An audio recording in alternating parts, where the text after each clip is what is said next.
Right, we're gonna go ahead and get started. So we have a few people on here from our systemic team, as I mentioned before. So myself, if I haven't had the chance to meet you in person, um, my name is Brittany Hollis, and I am the IET career coach. So I work specifically in the IET division on the Annandale campus, planning career exploration activities and helping students kind of navigate the whole process of getting career ready. Also on here, we have Christina Lee, who also works on the Annandale campus in career services, excuse me, in workforce development. She works on career services and other career activities. And then Tiffany Rozier, who is a part of the Nova Systemic team, who also works very closely with me on a lot of different career exploration activities, and specifically focuses on K-12 career readiness. So, to kind of get us started, I want to kind of get some feedback and get a general pulse of where we are. So, if you could type in the chat, maybe when was the last time you updated your resume, or what are some common issues that you have when you're trying to update or write your resume?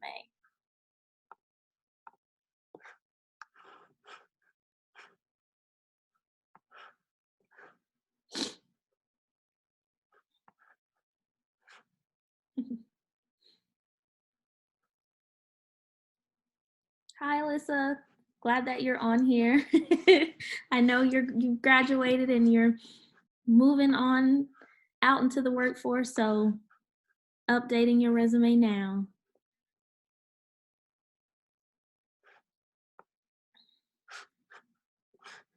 Some people are updating it now. Anyone else? Some common issues? Not knowing what to take out or adjust to make applicable with career changing. That's a big one. When you're switching careers, you don't know what you should tell about yourself, and so we're going to kind of talk about some tips for career switchers later on in the presentation. Anyone else have any issues? What should I include in the resume? We're going to talk about parts of the resume. April 2020, Nusha is tailoring resume to the job description. We're going to talk about how to use keywords to tailor your resume to the job description. In April 2020, you're on it. That's recent. Job experience due to schooling and life circumstances.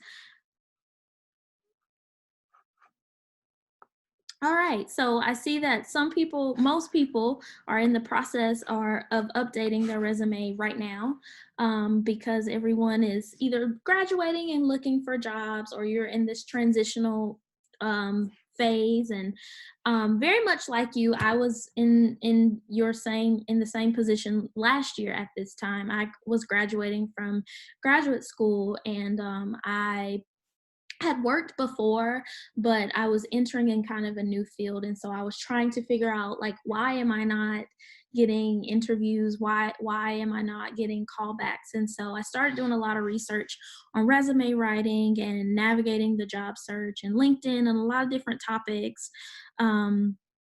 And I started compiling all these resources and kind of taking some of the things that I was learning from my research and just attending different webinars and workshops and talking to different people in the field and putting it all together. And so that's kind of what this workshop is. It's compiling all of those things that I've learned, and hopefully I will share something with you today that you can kind of take back and implement as you update or write your resume. And so today is all about providing those best practices to build a resume that's clear and concise and to the point, and it represents you the way that you want to be represented to employers.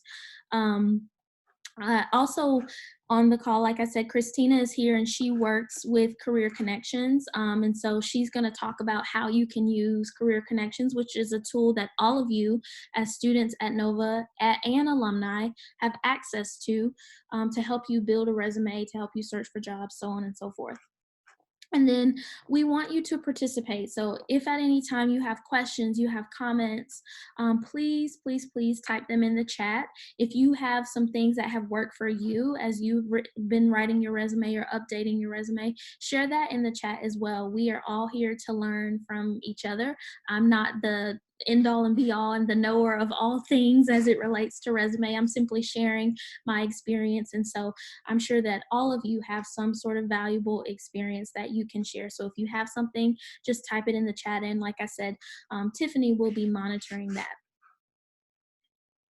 All right, so let's get started talking about how we can kind of think about organizing and writing our resume. And when I write my resume, I tend to think of it in terms of a funnel. So a funnel is kind of wide at the top and narrow at the bottom. You could also say it's an inverted triangle, however you want to think about it.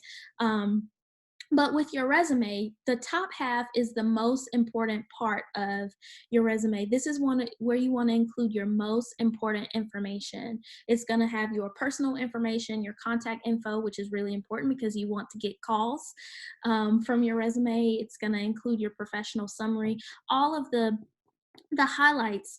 It's a quick snapshot, but it's the most important snapshot that you're going to have in terms of the job search.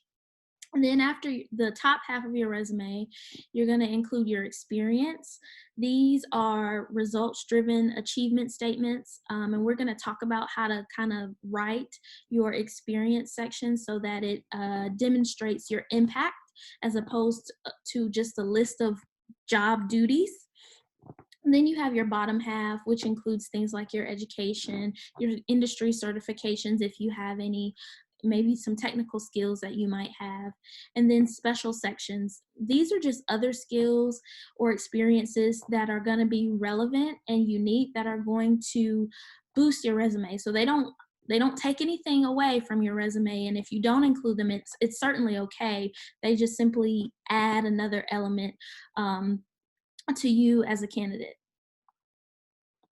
So the top half of your resume, like I said, is going to be the most important. So it's going to be your personal information. And really the way you format this is up to you. There is no wrong way. Well, I shouldn't say there's no wrong way. There's no one right way to format this personal info section. You can have your name aligned in the center. You can have it aligned to the left. However you want to do that, it's up to you. It's a personal preference. But there are things that you need to make sure that you include. Obviously, your name, not a nickname, the name that you go by, your first and last name, not some nickname. Phone number, so a number that employers can reach you at, the city, state. Some people include their whole address. I personally just include my city and my state. That's what I feel comfortable doing, but you can do what you feel comfortable doing. A professional email address. So you want to represent yourself in the best light. So babygirl99 at Hotmail is probably not what you want to include on your resume. You want something that's going to be professional.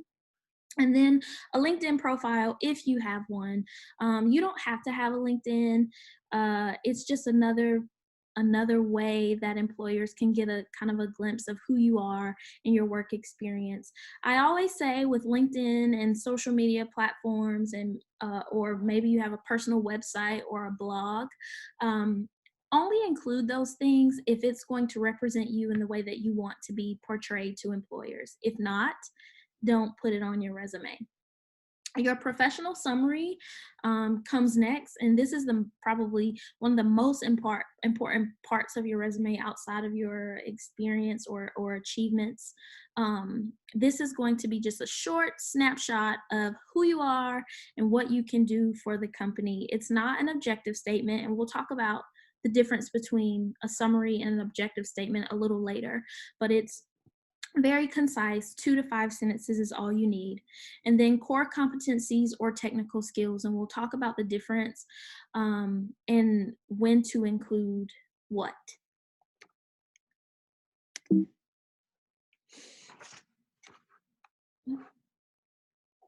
The experience section is next. So these show what you have done in a particular job. Like I mentioned before, these are not a list of your job duties. These are achievement statements, and they demonstrate how you solve problems and the results and the impact that you've made at whatever place of work that you've been at. Um, there are different types of resumes. The most common type is the reverse chronological order. So you start with the job that you currently have or the most recent job that you've had, and then you kind of build backwards from there. And so that's what this experience portion is going to look like. It's going to be a reverse chronological order if you are doing a chronological resume, a traditional resume. Again, the employer is not really interested in what you were asked to do or maybe what you were expected to do as it is outlined in your job duties. They want to know what you actually did, what impact you had, and the results that you got. And so it's really important when you are writing your experience section, you are thinking about the results and the impact. After that would be your education, industry certifications, and technical skills. Specifically, the technical skills is more of a IT thing. Um, Certainly, other industries have these technical skills, but they're more heavily emphasized in IT. And we'll talk about if you are in IT, where these things should kind of fit in your resume a little bit later. But I love memes. I used to be a teacher, and when I was a teacher, I had memes all over my classroom, and it was a fun thing that I used to do with my students. But this meme is perfect because this is how you should approach any portion of your resume, but especially your education, your skills, and your certifications.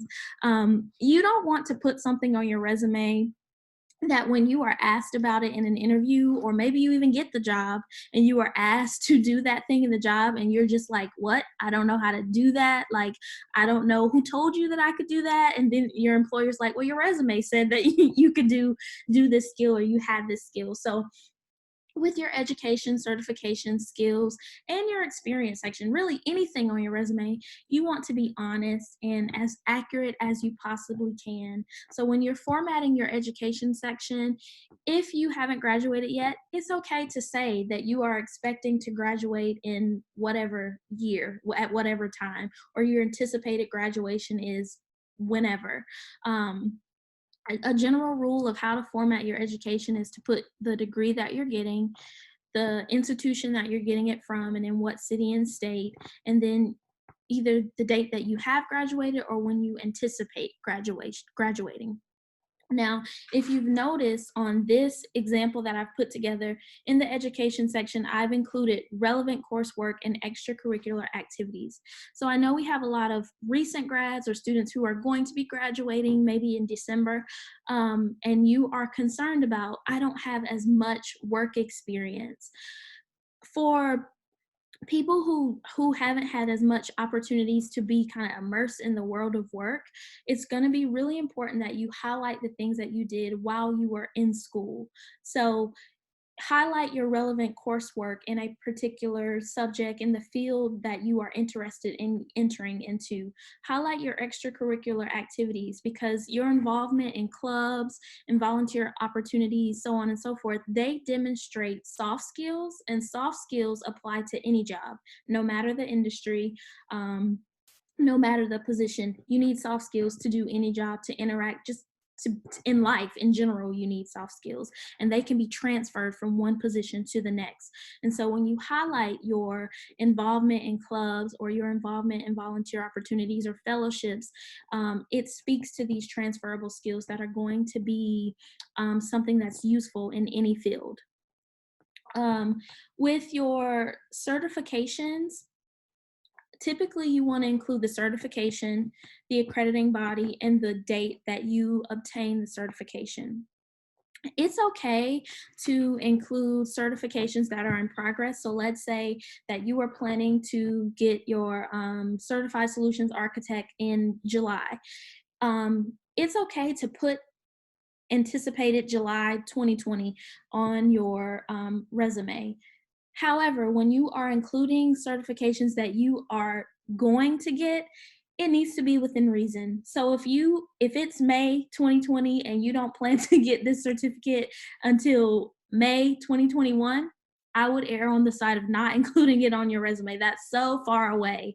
Um, so think more in terms of like in the next couple of months, am I going to get this certification? And then that's when you know it's okay to include what's upcoming in your resume.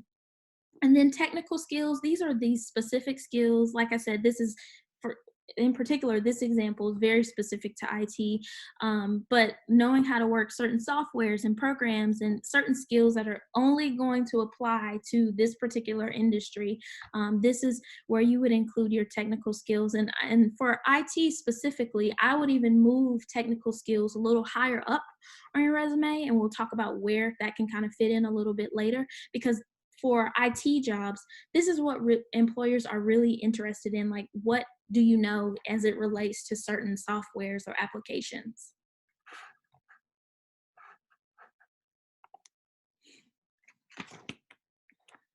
And then lastly, special sections. So these are going to be things like your volunteer experience, any clubs that you might be involved in, any language proficiencies that you might have, awards, honors, or other.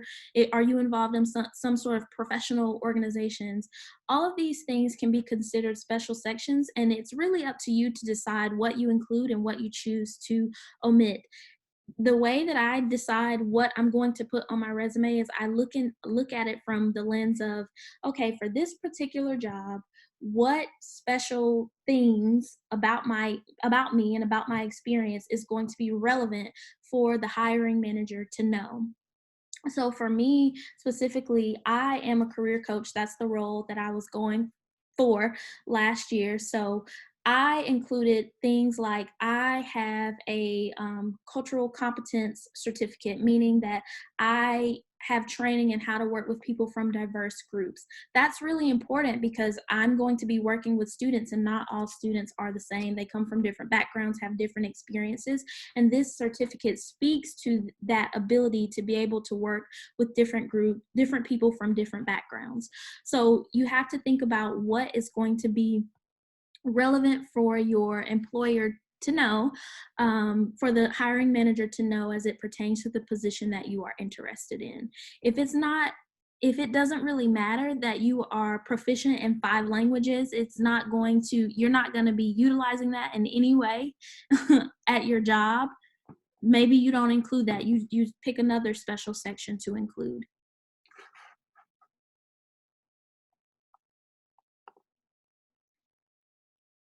Okay, so formatting. I know formatting is a really big thing, because there's so many different resources out on the internet about how to format a resume, what it should look like, what it should include, what it shouldn't include. And so hopefully this will kind of answer some of those questions. Um, One thing that you have to keep in mind is that I won't say all, but lots of companies use applicant tracking systems. So a lot of times when you apply for jobs, a human is not the first person that's going to be reading your resume. A software is going to be the first person that's reading your resume. And these applicant tracking systems, they all work differently, but there are a few things that you can do to kind of work within the confines of the applicant tracking system. One of those things is using fonts that are easy to read. So it's boring, I know, but you want to optimize your resume for readability, not only for the applicant tracking system, but also for a human as well. Because if your resume gets past the applicant tracking system, it's going to be then read by a human, and you want to make it easy to read because they're going to be reading it very, very quickly. So use readable fonts. In the same vein, you want to make sure that you are checking your spelling and grammar. So read over your resume again and again, have someone else read over it. If you have someone who works in the field that you're interested in, get them to look over your resume and give you feedback on it, to make sure that you are not making spelling and grammar mistakes. Those are some of the easiest things to catch that can instantly make your resume stand out from someone who isn't checking their resume for spelling and grammar. Be mindful of length. Um, A good rule of thumb is if you have less than 3 years of experience, if you have less than 3 years of experience, keep your resume to 1 page.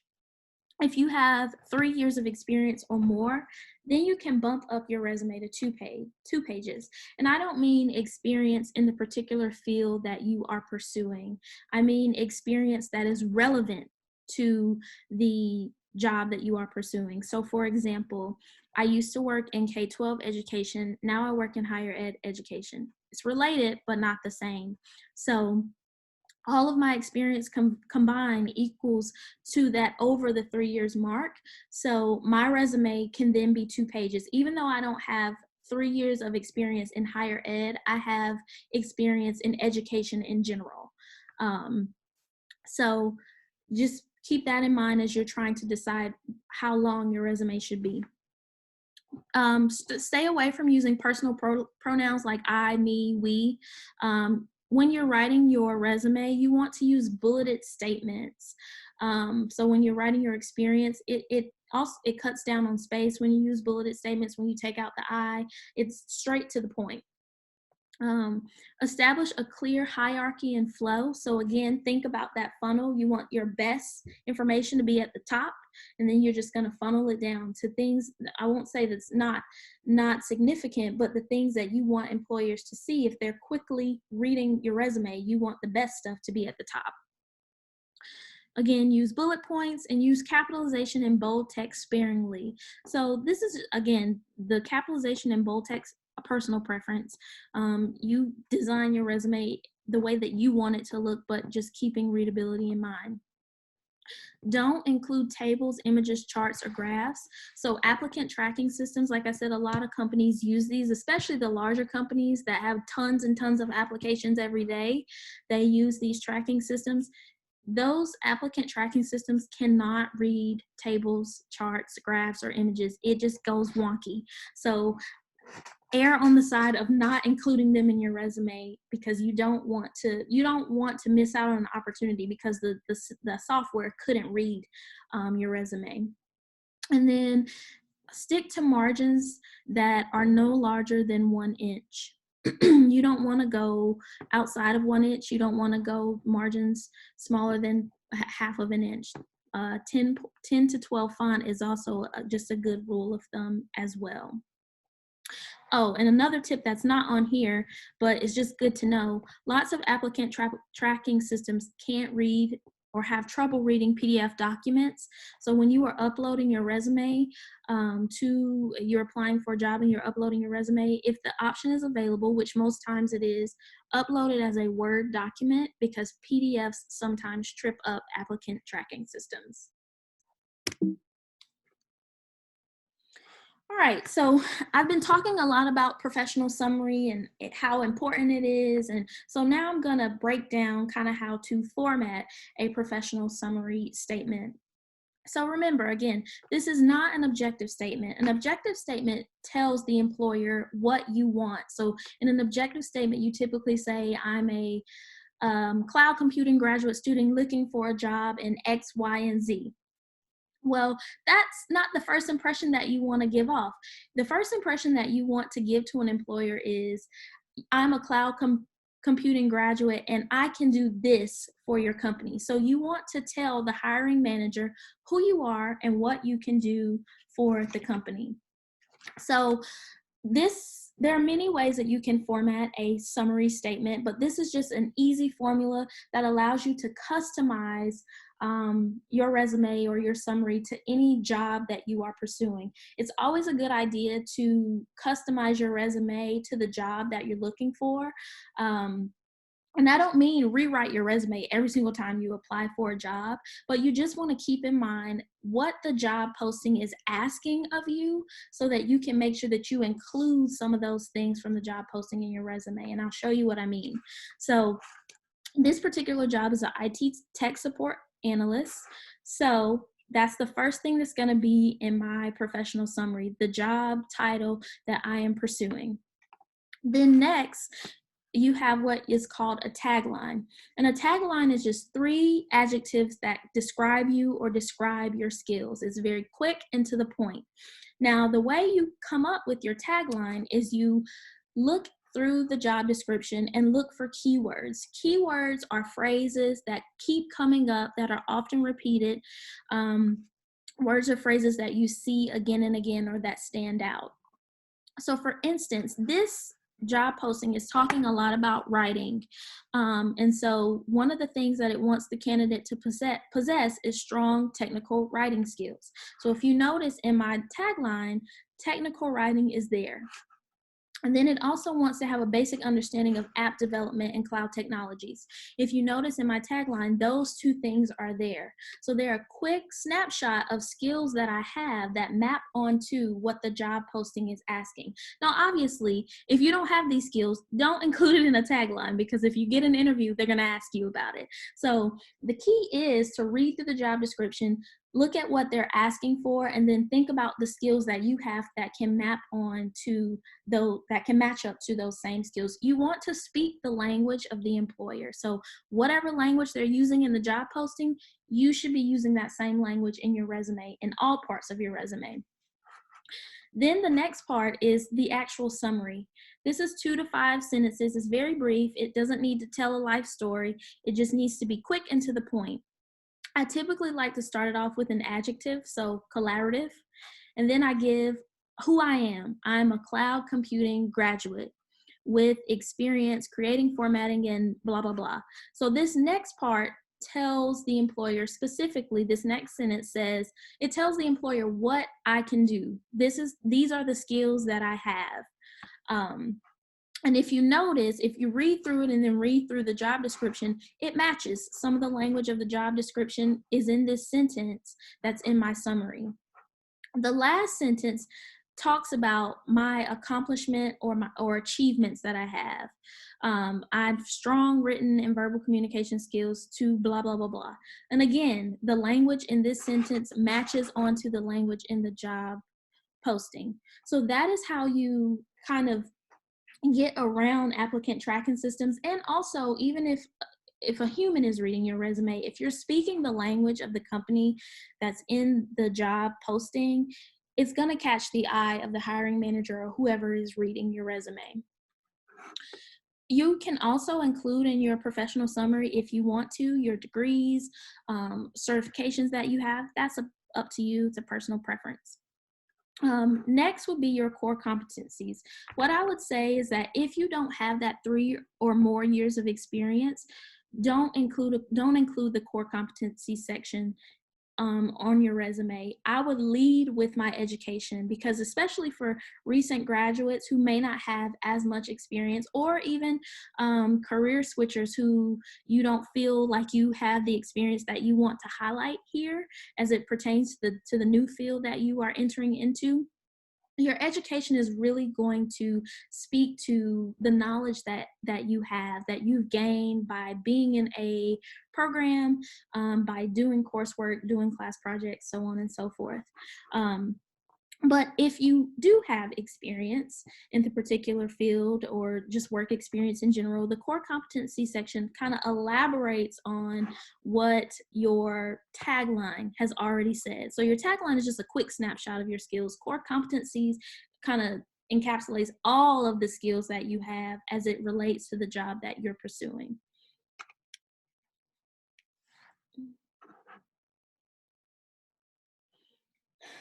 So thinking about, just let's pause and get a pulse of where we are. Thinking about kind of what we've covered already, what is a key skill maybe that you can add to your resume? So if you want to type in the chat, what is a key skill that you could add to your resume? And I don't know why my,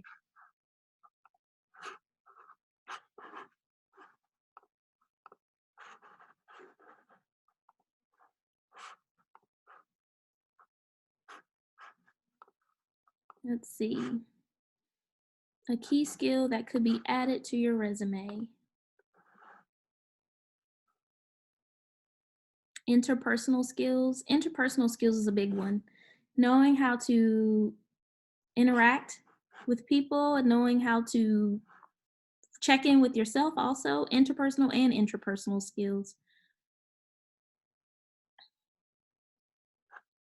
Anyone else have skills that maybe they could add to their resume? Legal research, that's a great one. Communication, again, something that's transferable, that is going to, you're going to need it no matter what job you have. Transferable skills are always a good thing to highlight.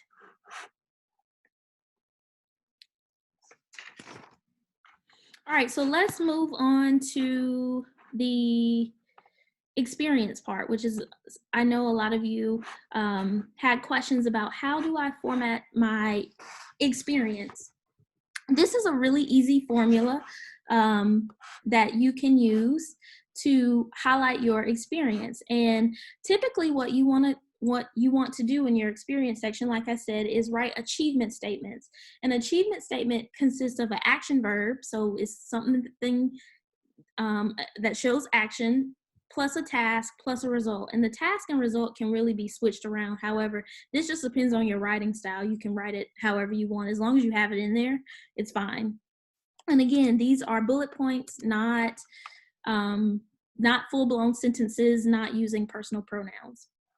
So if you look at this particular example, so they have their work experience section in blue. And by the way, it's okay if you want to do your headings in a different color, that's totally fine. And I think that adds a little extra element of fun to your resume. I like to do that because I feel like that kind of gets at my personality a little bit. But they have where they worked and where it was located, the dates that they worked, and then this is a really good thing to include. This next sentence is a really good thing to include to make your resume stand out. It talks about what you did. So I managed 45 plus accounts in the manufacturing industry. So sometimes our job titles are not intuitive and they don't really get at what we were actually doing in this job, or maybe people aren't familiar with the company that we worked at. And so it's good to just kind of add like a qualifier statement to kind of speak to, this is what I did, this is what I was asked to do. And then if you notice, it has bullet points underneath that are the achievement statements. And I really want to focus on this last one. So it says increase customer base by 30% during the year 2018 due to the delivery of quick service. So it has an action verb. It increased. The task is customer base by 30%. I really like that this person quantified it. If at any time in your achievement statements in your experience section, you can quantify, do that, whether that be in dollars, percentages, frequency, whatever. Quantify as much as you can because people tend to like numbers. And then it tells how you increase the customer base, and it was due to delivery of quick service. So it is very clear the impact that this person had and the result that they got from it, and result in terms of scope as well.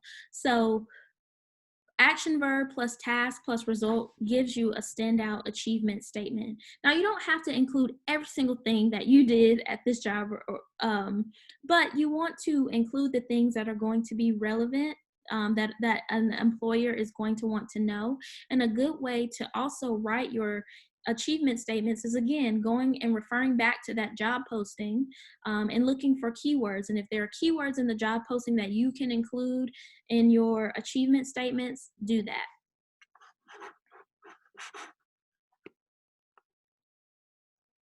So this is kind of putting it all together in terms of helping with flow, how the hierarchy and that natural flow that you want your resume to have. So your personal information, your professional summary, your core competencies if you have the experience. If you don't have the experience, I would then follow my professional summary with my education. And that's going to be really important for recent grads to lead with that education. Professional experience, then certifications, technical skills, and special sections. For IT specifically, I would move my technical skills up to the top of my resume after core competencies, if you're including a core competency section. If you're not, you're moving your education up higher, then you would include it after your education. These are just some general tips for recent grads and career switchers. So experience is experience, whether you got paid for it or not, include it on your resume. If you don't have any professional experience, meaning no work experience at all, you can title your work experience section as selected achievements, and you can talk about maybe 3 to 4 achievements that relate to the position, whether that be achievements in coursework in a lab that you did, or a group project, what have you. Focus on those transferable skills as well, because like I said, soft skills apply in any job, no matter what industry. And then consider writing a functional or hybrid resume. And we're going to share the presentation after this, but this is a hyperlink that you can click on that gives you more information about how to write a functional or hybrid resume. But in general, just kind of broadly, a functional or hybrid resume kind of focuses on highlights and competencies, as opposed to listing every single position that you had in chronological order and a breakdown of each role. And then the last thing that I want to say before handing it over to Christina is, I know that with COVID-19, lots of people have lost their jobs, and are looking for jobs. And so you want to be honest about that. You don't have to include a qualifier statement, but it doesn't hurt, because when you include a qualifier statement about a job loss, it doesn't leave the hiring manager guessing whether or not your position was eliminated because of performance. So some things that you can do is make sure that your dates reflect the time of employment. Use past tense verbs for actions and duties, things that you've done in the past. And then use a qualifier statement. And I have, on this slide, it says division eliminated as a result of COVID-19. And if you notice, it doesn't say position eliminated, it says division. So you want to focus on kind of overall changes. So maybe department changes as a result of COVID-19, or division eliminated as a result of COVID-19. You want to kind of take the focus off of you, so it doesn't give off the impression that, like, I'm the only one who was in this predicament, because it could just very well be that there was a shortage of money and your position or division had to be eliminated. But with all that being said, I want to hand it over to Christina, and she's going to talk about how you can use Career Connection to help you write your resume. So Christina, I'm going to stop my share, and then you should be able to share now. Thank you, Brittany.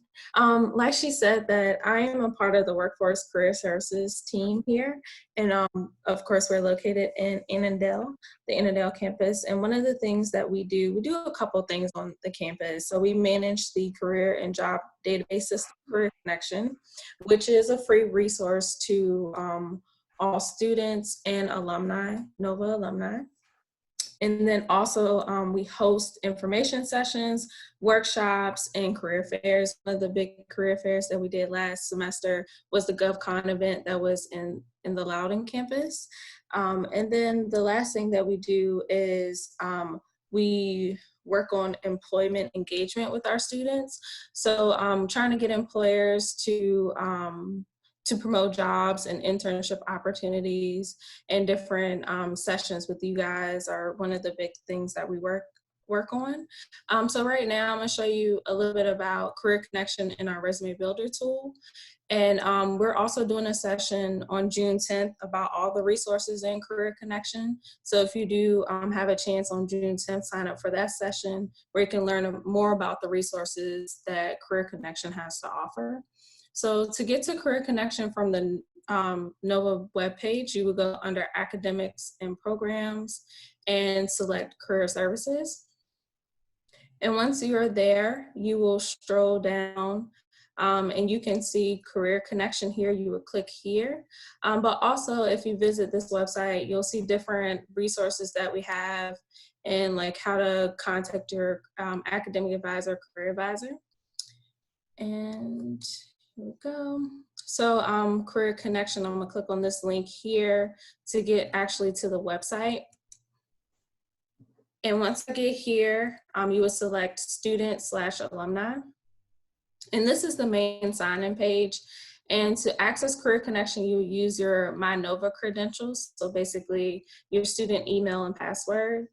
And if you have trouble logging in, you can select here that says student password change and reset to reset your password. If you are an alumni and you haven't signed up before, you can click on this link here to sign up, and it's just a short registration to get everything set up for you. And you will use your MyNova credentials. And then if you are an alumni, you have used Career Connection before, you would select forgot password. So I'm gonna go ahead and log in here. And that's the resume builder tool. All right, so this is the main page for Career Connection. There are a lot of different resources and things that are provided for students and alumni. But to get to the resume builder tool, we would select documents and then resume builder. One thing I do want to mention before I go to the resume builder tool is the document / my resume section. And so this, let's say that you already have a resume that you want to post in Career Connection. You can just hit add new and then name the particular resume that you want, or cover letter or writing sample, etc. And then include the file and then select submit. And that will automatically post it on your student profile. So when you apply for jobs in Career Connection, you don't have to keep resubmitting a new resume unless you need to change it for some reason, like you're applying for a particular job or anything like that. So yes, that's one piece. But to get to the resume builder tool, I'm gonna go here. Typically, since I have been working on some resume stuff before, you wouldn't see these. You would just see something that says create new resume, and then you would select create new resume. And so that we have a variety of templates. And so they range from accounting, IT, education, communication. And so for this purpose, we're just gonna use the MVCC resume template one. And then also there's an example of a sample that we have that we created in our office for students. It's not necessarily what's right or what's wrong and what you have to use, but I'm just going to show you guys that example as well, just in case you're interested in seeing it. And so this is just what we, sometimes when students ask us about our resume or how to write a resume, we just send them this template. And it's just a starting point. It's not something you necessarily have to use or what's right or wrong. And so I'm gonna go ahead and start the MVCC resume template. So I hit save and continue. And one thing to mention is that, let's say that your Wi-Fi goes out or something happens and you have to, and maybe the resume builder session doesn't show up anymore, it automatically saves for you, so you don't have to worry about having to restart over again.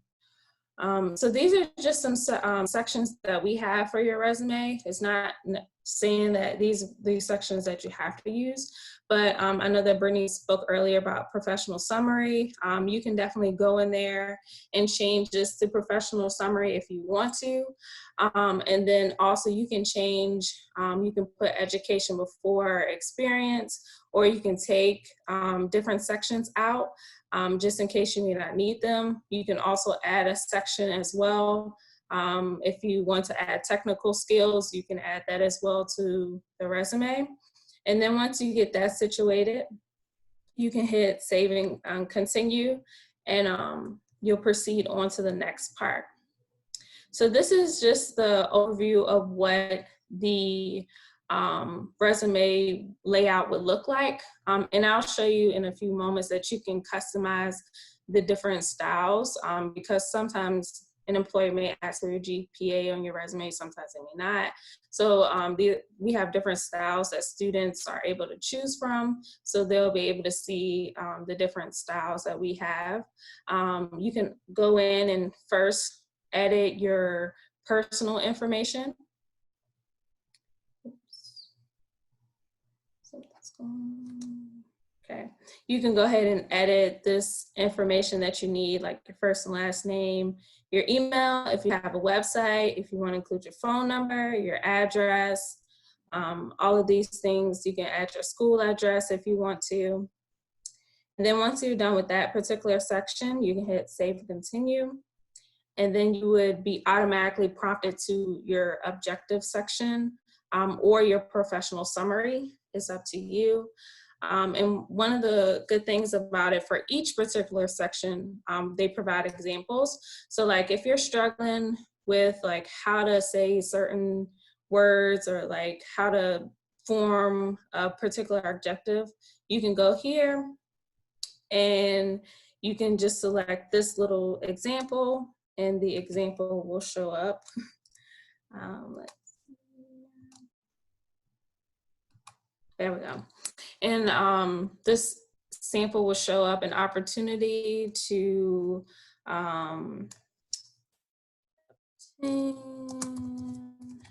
payroll and information technology.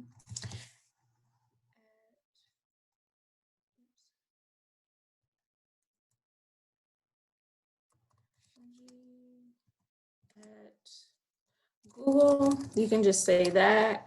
And this is just an example, not exactly what you have to do. And then you'll hit save. And then you'll start your experience section. You can start with the employer that you have. I can put Northern Virginia Community College. We're gonna do location, let's just put Alexandria. And my position was Help Desk Specialist.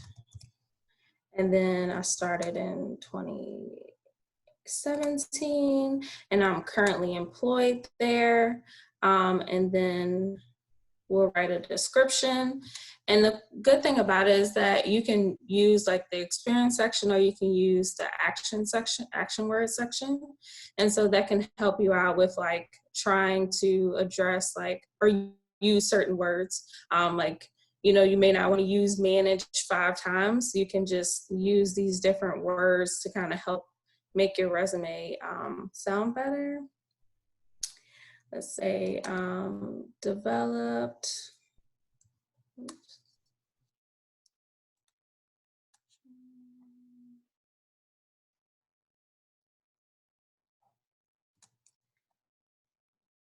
Develop, and we're gonna make this a bullet point, and I'll make it past in present tense, so because I'm currently working there.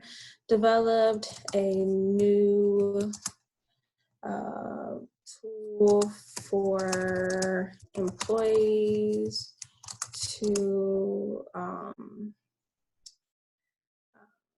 let's say to submit paperwork. Okay. And then we're gonna hit save. And then also you can put in a particular order if you want to, based on the particular time that you start a role or not. You can do that as well. Then you can add your education. You can add the school, the location, and you can add multiple schools and locations as well. We're gonna do start date 2010. I graduated, no, I'm not enrolled. I graduated May 2012. And you can do your associate's degree, information technology. You can add your GPA if you want to. If not, you don't have to. And then the last section that we have is skills. So I'm just gonna add something from here. Advanced use use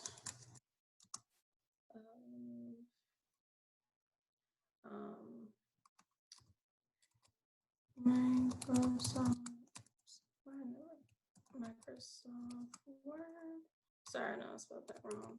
Microsoft Word. And then we're going to save and continue.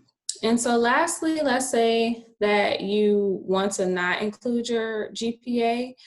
There are different resume styles that you can choose from to include your resume, include your GPA and not include your GPA. So this one here, as you can see, the GPA is on the resume.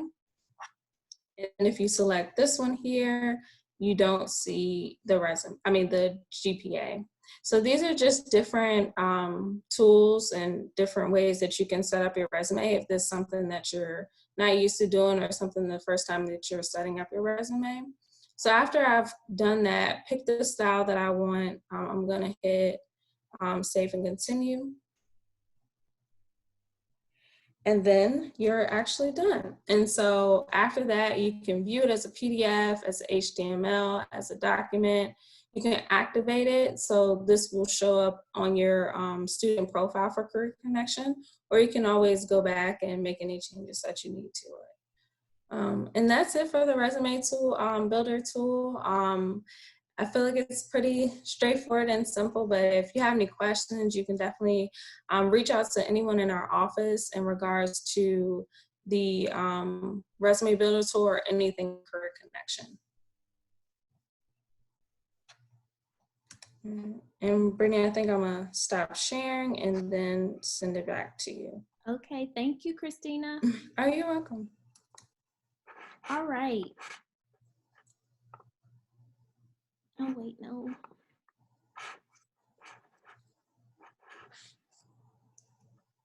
Okay, give me a second, guys. Share, present.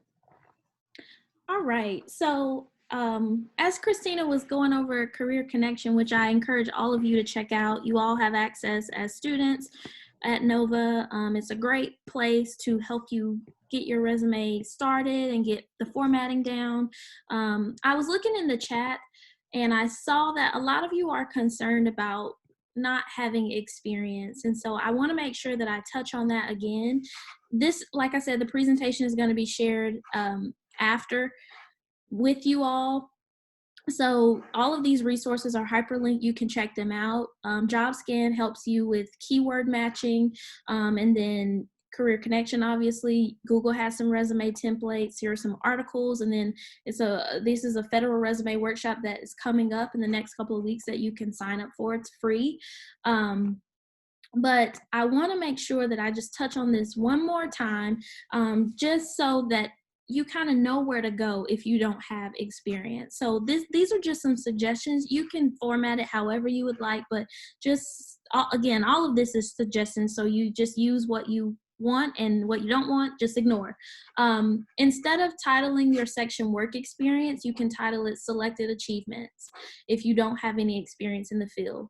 Then think about course projects, labs, etc., that you have participated in, and think through these questions. And I would suggest that you write it down so that you can kind of collect your thoughts. And then summarize what you did, what your role, impact, what was the outcome, and 3 to 4 bullet points. And you can think of 2 to 3 examples using this format, and this can be your selected achievements section that speaks to your experience, even if you haven't necessarily had a specific role. And this is really kind of what the hybrid resume looks like. It really focuses on achievements as opposed to breakdown of each role. And then you can provide the institution that you completed the project at, the city, state, the course that it was in, and the date that you did it, and give your project a name. And if you don't know what to call it, look at your syllabus. If you can't find your syllabus, contact your instructor. But this is a good approach if you don't have any work experience in the field. So I just wanted to kind of highlight that again.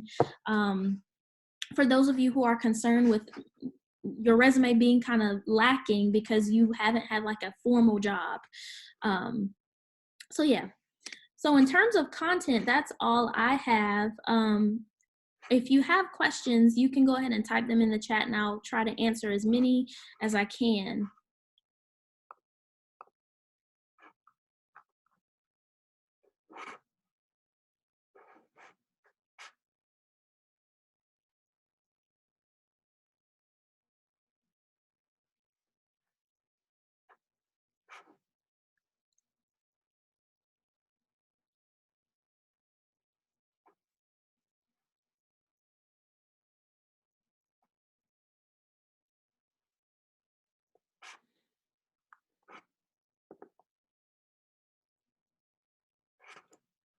Is the resume building a pretty standard format for resumes in 2020?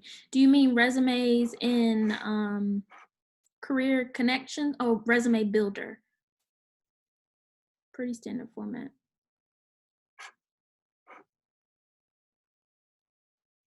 So Peter, are you referring to career connections? I'm gonna unmute you so you can answer.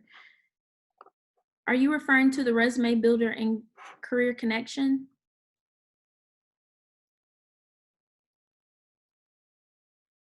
Oh, yes, you said yes. So I think with career connections, you can format it however you would like. Again, with resumes, you're going to see a large variety of what resumes look like. A resume in graphic design is going to look very different from a resume in IT. So the career connections tool is just a starter place, and then you would need to format it based on the specific industry that you're in. But the sections of a resume pretty much are all the same: your experience, your education, your summary, um, things like that, your personal info. Do you have any examples of a resume using the no experience guide suggestion from that last slide? I don't have an example, Cara, but if you want to connect offline, you can reach out to me, email me, and we can see what we can come up with.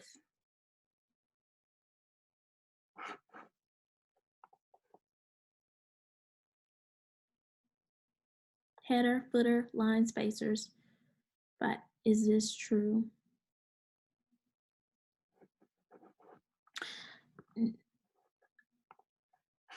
Nusha, do you mean including things like special headers and footers? Like the usual, the usual Word, Microsoft Word formats, they give you a like a special space on top for header, and on the footer you can add the page line and stuff like that. I'm not sure about this. I know that applicant tracking systems don't pick up tables, graphs, and stuff like that. I'm not sure about headers and footers.